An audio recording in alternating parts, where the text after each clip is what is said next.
होर्मुज के बंद होने की वजह से दुनिया भर के सामने नेचुरल गैस का संकट पैदा हो गया है। खाड़ी के देश जिस नेचुरल गैस का उत्पादन कर रहे हैं वह एक्सपोर्ट नहीं हो पा रही और उपभोक्ता देश को किल्लत का सामना करना पड़ रहा है। खासकर ये स्थिति दक्षिण एशिया के देशों में ज़्यादा खराब है क्योंकि इस क्षेत्र में नेचुरल गैस का उत्पादन कम है। सर, अगर ये जो संकट है इसका क्रम तय किया जाए तो सबसे ऊपर कौन आता है? जो 12 से 13 दिन हो गए जंग को, जो ग्लोबल स्टॉक हैं सीएनजी के, नेचुरल गैस के, वो खत्म होने लगे, डिप्लीट होने लगे, क्योंकि तो लगातार चलने वाली सप्लाई चेन थी और देश के दुनिया के बहुत सारे हिस्सों में पाइपलाइंस नहीं है, तो टैंकर्स के फ्लीट लगातार चलते रहते। तो इसका असर हमें स्पष्ट रूप से दिखाई देने लगा। कतर करीब 20% के आसपास निर्यात करता है और 80 से 90% उसके निर्यात के जो टैंकर हैं वो होर्मुज से गुजरते हैं। जोखिम के क्रम में सबसे ऊपर पाकिस्तान है। अगर आप पाकिस्तान को देखें, पाकिस्तान का 99% LNG कतर और यूएई से आता है, तो पाकिस्तान के पास सबसे ज्यादा संकट है और संकट आपको दिखाई भी दे रहा है। दूसरे नंबर पर दक्षिण एशिया में बांग्लादेश है। 72% LNG कतर से आती। कतर का रास लाफेन बंद होने के बाद जबरदस्त संकट है। तीसरे नंबर पर भारत है। 53% LNG कतर से आती है और इसीलिए भारत ने पहले दिन से ही, आपको बता रहे हैं हम लगातार, कि इंडस्ट्री के लिए राशनिंग शुरू कर दी। उद्योगों को गैस नहीं मिल रही है। केवल PNG और CNG जो कि ट्रांसपोर्ट व्हीकल है उसके लिए सप्लाई की जा रही है। तो दक्षिण एशिया के ये देश जिनके पास सीमित क्षमताएं या रिजर्व नहीं थे, वो सबसे ज्यादा संकट में दिखाई दे रहे हैं।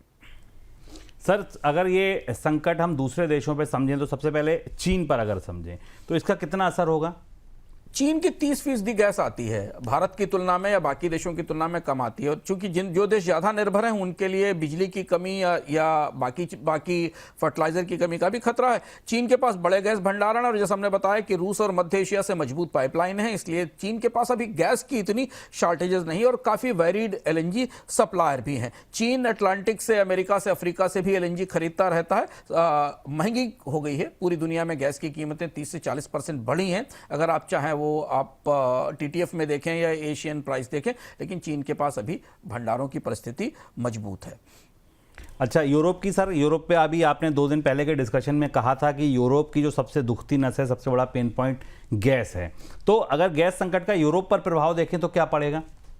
तो होर्मुज बंद है। यूरोप को करीब 15 से 20 billion cubic metre LNG Qatar से आती थी। अमेरिका से पर निर्भरता बढ़ेगी। यूरोप में LNG की सप्लाई में 50% यूरोप की निर्भरता अमेरिका पर, और अमेरिका के लिए दूसरा मौका। रूस के बाद अमेरिका दूसरा बड़ा स्विंग प्रोड्यूसर है जो यूरोप को अपनी गैस की आपूर्ति बढ़ा सकता है। इसलिए डोनाल्ड ट्रंप ने कल हल्के ढंग से कहा भी था ना कि दुनिया में कच्चे तेल की कीमतें बढ़ती, गैस की कीमतें बढ़ती हैं तो अमेरिका को फायदा होता है। तो अब यूरोप को जो कतर से आने वाली गैस है वो रुक गई है, इसलिए अमेरिका की तरफ से सप्लाई बढ़ाई जाएगी, गैस स्टोरेज का इस्तेमाल किया जाएगा। लेकिन तात्कालिक तौर पर सरकारों को भारी सब्सिडी उठानी पड़ेगी। ऊर्जा प्रणाली ठप नहीं होगी, गैस की आपूर्ति नहीं रुकेगी, लेकिन अगर सरकार कीमतें बढ़ाती है तो उपभोक्ताओं के लिए, खासतौर से हीटिंग के लिए, गैस की कीमतें महंगी होंगी या फिर सरकारें सब्सिडी बढ़ाएंगी। और सर, यही स्थिति अगर निर्यातकों की तरफ से देखें, खाड़ी के गैस निर्यातक देशों की तरफ से देखें तो कैसी है? ये सबसे खतरनाक स्थिति, और यहाँ पर आपको असर लोगों के रोजगार पर, काम पर, और भारत की जो प्रवासी अर्थव्यवस्था उस पर दिखाई देगा।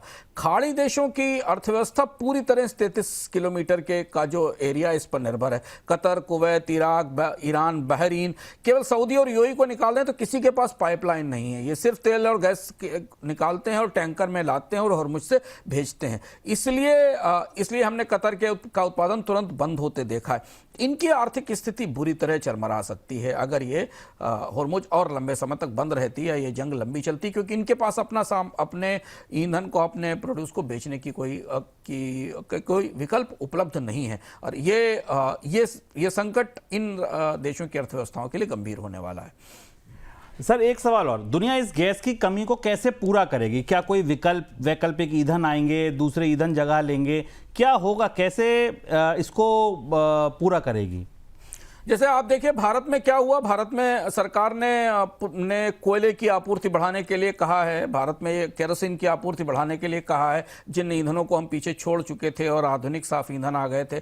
तो पहली चीज तो है कि वैकल्पिक ईंधनों की मांग बढ़ रही, कोयले की मांग बढ़ रही है, केरोसिन की फ्यूल ऑयल की डिमांड बढ़ रही है। जहां संभव होगा वहां न्यूक्लियर पावर बढ़ाई जा सकती है, हालांकि उसको बढ़ाने की संभावना नहीं है। अगर सप्लाई के आधार पर देखें तो जैसे ऑयल के मामले में ताजा स्विंग सप्लायर रशिया है, वैसे गैस के मामले में अमेरिका सबसे सबसे बड़ा स्विंग सप्लायर होगा। अमेरिकी गैस के जहाज समुद्री रास्तों से एशिया में भेजे जा रहे हैं, बल्कि अमेरिका को बड़ी डिमांड गैस की मिल रही है। इसके अलावा नाइजीरिया, अंगोला, ट्रिनिडाद से भी थोड़ी सप्लाई बढ़ाई जा सकती है, पर दूर है, इसलिए आने में वहां से इसमें लंबा समय लगेगा। कोयले की वापसी होगी, कोयले के लिए की मांग भी बढ़ेगी और कोयले की आपूर्ति भी बढ़ाई जाएगी। लेकिन जो बिल्कुल गैस से चलने वाले उद्योग हैं, जिनको गैस चाहिए ही, जैसे कि फर्टिलाइजर है, जैसे पावर है, पेट्रोकेमिकल है, इनके लिए खतरा ज्यादा है।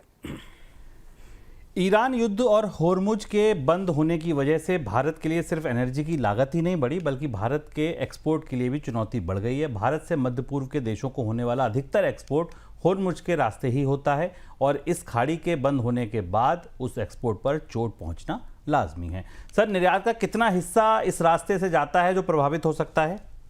कि हम लोग लगातार पिछले 10-11 दिन से इंपोर्ट की बात कर रहे थे। तेल आएगा कि नहीं आएगा, गैस आएगी कि नहीं आएगी, बहुत सारे केमिकल, सल्फर, डिटर्जेंट के केमिकल नहीं आएंगे। निर्यात एक बड़ी चुनौती है, जो अब इस लंबी बंदी के बाद, जो होर्मुज चोक पॉइंट है उसके बंद होने के बाद सामने आ रहा है। भारत के का अगर आप नॉन ऑयल एक्सपोर्ट देखें तो करीब 360 से 380 बिलियन डॉलर के आसपास है। इसमें से 47 से 50 बिलियन डॉलर का एक्सपोर्ट सीधे खाड़ी देशों को जाता है। यानी अगर आप माने तो 13 से 15% इंडिया का एक्सपोर्ट सीधे जोखिम में है होर्मुज बंद होने के कारण।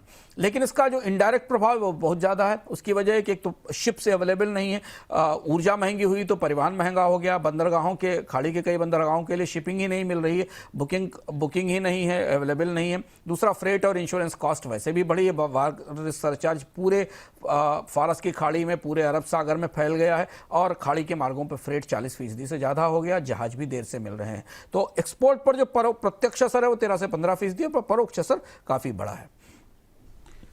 चलो, अब हम निर्यात का हिस्सा हमने देख लिया। अब सर, सबसे ज्यादा निर्यात होता क्या है इस रास्ते से? अगर हम प्रोडक्ट के हिसाब से देखें तो सबसे ज्यादा निर्यात होता क्या है?